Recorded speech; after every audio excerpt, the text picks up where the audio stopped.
तो सबसे पहले स्टार्ट करते हैं फ्रंट से। आप देख सकते हैं कुछ इस तरह से आपको अभी ये ऑल न्यू टीवीएस स्पोर्ट्स देखने को मिलती है 2023 मॉडल। अगर हम इंजन कैपेसिटी की बात करें तो ये 110 सीसी पावर्ड इंजन है। यहाँ पर आप देखेंगे तो कुछ इस तरह से ऑल ब्लैक में आपको ये देखने को मिलता है।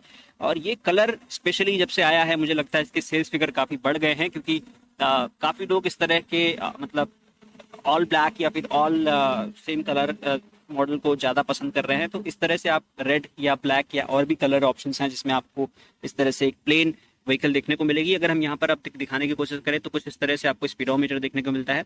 अभी ये गाड़ी फिलहाल 1595 किलोमीटर चलाई जा चुकी है। यहाँ पर आप देखेंगे तो साइड स्टैंड वार्निंग भी देखने को मिल जाता है, पावर वार्निंग भी देखने को मिलता है। यानी अगर आप इसको इको मोड में चलाते हैं तो आपको बेस्ट माइलेज मिलता है, और वहीं पर अगर आप इस मोड पर चले जाएंगे तो आपका माइलेज अच्छा नहीं होगा।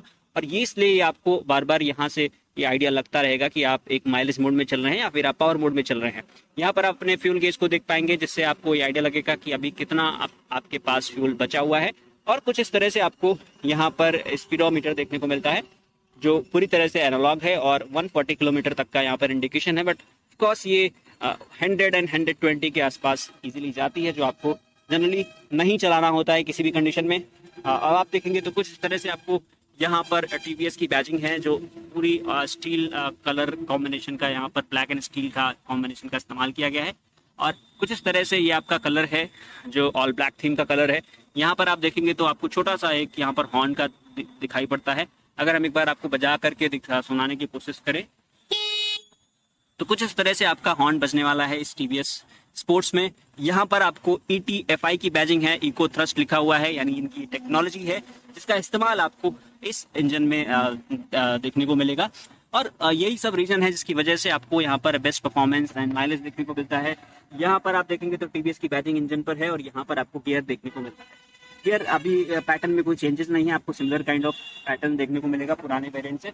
यहाँ पर आप देखेंगे तो कुछ इस तरह से आपको ये चेन पॉकेट है जो फाइबर में दिया जाता है। कुछ इस तरह से आपको राउंड शेप में यहाँ पर इसका फुटरेस्ट देखने को मिलेगा। साड़ी गार्ड है, यहाँ पर रियर सस्पेंशन सेटअप है, और ये इसका टायर है जो टीवीएस की तरफ से है। अगर हम प्रोफाइल की बात करें तो आपको 17 इंच का देखने को मिलता है, दैट इज बेस्ट थिंग। और दोनों ही आपको यहाँ पर कुछ इस तरह से अलॉय व्हील्स देखने को मिल जाते हैं इस ऑल न्यू टीवीएस स्पोर्ट्स 2023 के साथ।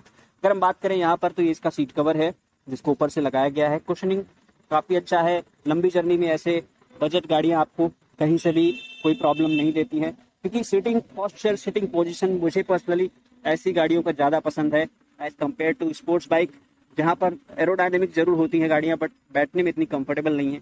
कुछ एक्सेप्शंस होते हैं, जैसे बुलेट वगैरह में आपको बहुत स्ट्रेट सीटिंग पोजीशन मिलती है तो वो काफी ज्यादा कंफर्टेबल होती है, तो वो आपको यहाँ पर भी देखने को मिल जाएगा। अब आपको अगर दिखाने की कोशिश करें तो कुछ इस साइड में ये इंसर्ट अभी मैं रिसेंटली देख पा रहा हूँ, जो पहले शायद नहीं हुआ करता था बहुत पुरानी वाली टीवीएस में, तो वो यहाँ पर मिल गया। और यहाँ पर आपको सिल्वर में देखने को मिलता है इसका मफलर जो मेटल में दिया गया है, एक बेस्ट पार्ट है। और राउंड शेप में आपको यहाँ पर भी इसका इस साइड का भी फुटरेस्ट देखने को मिलता है। अब ये इसका इंजन है, इंजन डिटेल्स हम आपको भी बता देंगे। फिलहाल एक बार हम ओवरऑल आपको साइड से प्रोफाइल और फ्रंट बैक से दिखाने की कोशिश करें तो आप देख सकते हैं कुछ इस तरह से आपको यहाँ पर भी एक टीवीएस की बैजिंग है। कुछ इस तरह से रियर पैसेंजर यानी पिलियन के लिए ग्रैब हैंडल दिया गया है।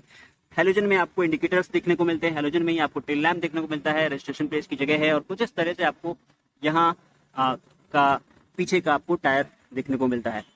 दोनों ही आपको ड्रम ब्रेक का इस्तेमाल किया गया है, कोई भी डिस्क ब्रेक का प्लेट अभी आपको इस पर्टिकुलर वेरिएंट के साथ देखने को नहीं मिलता है स्पोर्ट्स के साथ। अब अगर हम ओवरऑल डिटेल की बात करें तो यहाँ पर आपको 109.7 सीसी का इंजन देखने को मिलता है। माइलेज की बात करें तो 68 kmpl जो एक तरह से काइंड ऑफ सर्टिफाइड माइलेज है, बट ऑफ कोर्स आपको यहाँ पर अराउंड 65 to 70 का माइलेज आपको इजीली मिल जाता है, जो एक बेहतर चीज है। अगर हम बॉडी वेट की बात करें तो इसका कर्व वेट 110 kg का है। फ्यूल टैंक की कैपेसिटी आपको यहाँ पर 10 लीटर की देखने को मिलती है। सीट का जो लेंथ है वो 790 mm का देखने को मिलता है, जो मुझे लगता है कि काफी बेहतरीन सीट साइज है। आप इजीली दो लोग यहाँ पर किसी भी साइज के होने के बावजूद बैठ पाएंगे। अब मेन चीज यहाँ पर यह है कि आप इसको किसी भी गियर में स्टार्ट कर सकते हैं इंजन को। अगर कहीं आपका ट्रैफिक में ये गाड़ी किसी भी गियर में, पर्टिकुलर गियर में अगर बंद हो जाती है तो आप इसको उसी गियर में इस पर्टिकुलर सेल्फ स्टार्ट से स्टार्ट कर पाएंगे। वो एक टेक्नोलॉजी जो हमने बताया था वो यहाँ पर आपको जरूर देखने को मिल जाती है। मेन चीज है इस 110 सीसी के इंजन से आपको 8.18 bhp का मैक्सिमम पावर देखने को मिलेगा 7350 आरपीएम पर। और अगर मैक्सिमम टॉर्क की बात करें तो 8.7 न्यूटन मीटर का आपको टॉर्क देखने को मिलेगा 4500 आरपीएम पर। तो ये एक बेहतर चीज है। अब अगर बात करें यहाँ पर ये सारे जो आपको इंजन देखने को मिलते हैं इनकी डिटेल की, तो ऑफकोर्स जैसा हमने बताया कि ये काफी बेहतरीन आपको यहाँ पर माइलेज के साथ साथ आपको पावर भी दे देता है। वो एक एक्सेप्शनल चीज हो जाता है इस पर्टिकुलर टीवीएस स्पोर्ट्स के बारे में। और काफी ज्यादा यहाँ पर आपको टेक्नोलॉजी का इस्तेमाल करना पड़ता है इस तरह की बाइक से 110 सीसी के बाइक से एक अच्छा माइलेज गेन करने के लिए। अब स्टैंडर्ड आपको 5 ईयर्स तक का वारंटी में देखने को मिल जाएगा, यानी 60,000 किलोमीटर तक ये आपका कवर रहेगा। वो एक बेहतर चीज है। अगर हम बात करें यहाँ पर ग्राउंड क्लियरेंस की, तो वो आपको जैसा कि देख सकते हैं 175 mm का देखने को मिल जाता है। और जैसा हमने बताया दोनों ही आपको ड्रम ब्रेक का इस्तेमाल किया गया है। कोई डिस्क ब्रेक का प्लेसमेंट आपको इस पर्टिकुलर टीवीएस स्पोर्ट्स के साथ अभी तक फिलहाल अवेलेबल नहीं है। कुछ इस तरह से आप यहाँ पर की का इंसर्ट करेंगे और फिर फर्दर आपकी सीट अनलॉक हो जाएगी। और सीट के नीचे आपको कुछ इस तरह से यहाँ पर थोड़े बहुत स्पेसेस हैं जहाँ पर आप अपना documentation and tool kit carry कर पाएंगे। कुछ इस तरह से आपको सीट का डिज़ाइन है जो देखने को मिलता है। और यहाँ से आप ज़रूर अपने सस्पेंशन सेटअप वगैरह को देख पाएंगे। कुछ इस तरह से अंडर बॉडी कह सकते हैं या अंडर द सीट कुछ इस तरह से आपको देखने को मिलता है ये टीवीएस स्पोर्ट्स। अब अगर हम इसको एक बार लॉक कर दें तो आप देख सकते हैं थोड़ा सा एडजस्टमेंट के बाद आपको इसको पुश कर देना है और ये पूरी तरह से लॉक हो जाती है। अब यहाँ पर आप दिखाने की कोशिश करें तो कुछ इस तरह से आपको यहाँ पर चेन पॉकेट देखने को मिलता है जो फाइबर में है। और बाकी जो पार्ट्स हैं वो आपको डेफिनेटली मेटल का ही देखने को मिलता है।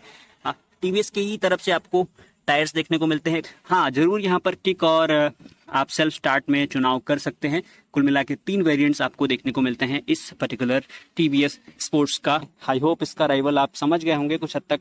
प्लैटिना और ये आपस में माइलेज में काफ़ी ज़्यादा क्लोज रहती है, तो वो आप अपने हिसाब से चुन सकते हैं। मुझे लगता है कि ये जो पर्टिकुलर टीवीएस स्पोर्ट्स है इसका जो लुक एंड फील है वो थोड़ा सा बेहतर मिलता है। बट अगर आप नई प्लैटिना को भी देखते हैं तो उसमें भी काफ़ी बेहतरीन 6 गियर के साथ उन्होंने एक अच्छा ऑप्शन देने की कोशिश की है। तो आप दोनों में कोई भी बाइक कंसिडर कर सकते हैं जो आपके आसपास जिसकी बेहतर सर्विस हो, जिसकी बेहतर अवेलेबिलिटी हो।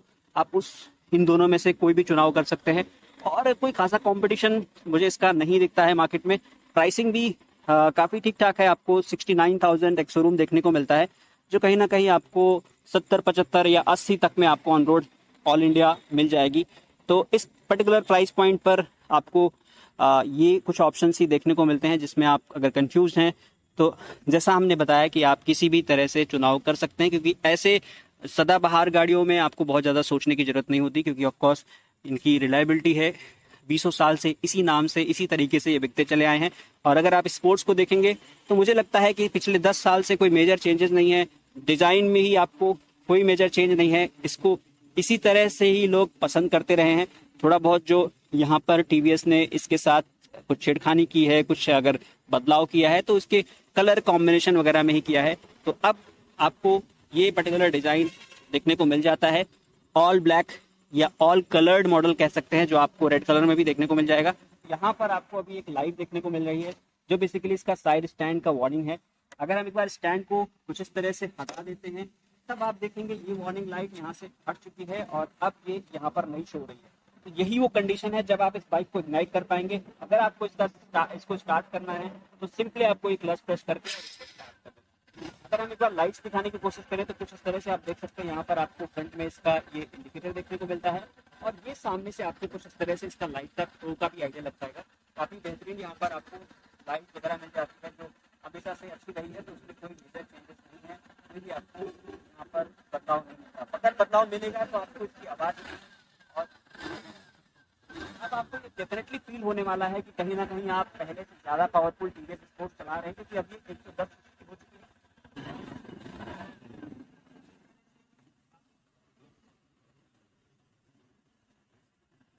इस तरह से काफ़ी बेहतरीन आपको यहाँ पर इनिशियल पिकअप देखने को मिलेगा। और मुझे जो पर्सनली फील हो रहा है कि 10 सीसी का एक आपको नया पावर ऐड किया गया है वो काफ़ी जस्टिफाइड है, क्योंकि इस तरह की बाइक में आप रोड पर लेकर निकलते हैं तो कहीं ना कहीं आपको 100 सीसी वाली जो बाइक है वो ओवरटेक करने में या डे टू डे लाइफ में दिक्कतें जरूर होती हैं। रोड कंडीशंस अच्छी हो गई हैं इंडिया की, तो उस हिसाब से देखा जाए तो मिनिमम रिक्वायरमेंट मुझे लगता है कि 110 सीसी का है इस पर्टिकुलर इंडियन रोड कंडीशंस के लिए।